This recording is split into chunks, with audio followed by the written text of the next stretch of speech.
তবে যে গল্পের নায়ক মেসি, সে গল্পের স্ক্রিপ্ট লিখবেন স্বয়ং ঈশ্বর। আর সে গল্পের পরতে পরতে থাকবে শুধুই রোমাঞ্চ। সে গল্প আপনাকে হাসাবে, কাঁদাবে, গা শিউড়ে দেবে। সে গল্পটা হয়ে উঠবে একটা মহাকাব্য। তাই তো বিশ্বকাপ জিততে আসা দলটাকেই কিনা হারিয়ে দিল সৌদি আরব। সবাই বলে উঠল, কোথায় তোমাদের নেতা, কোথায় লিওনেল মেসি?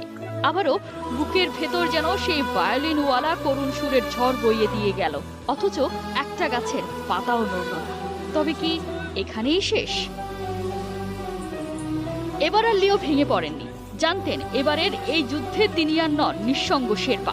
এখানে ডিপল হয়ে উঠেছেন বডিগার্ড। বলেন লিওর জন্য যুদ্ধে যেতেও রাজি।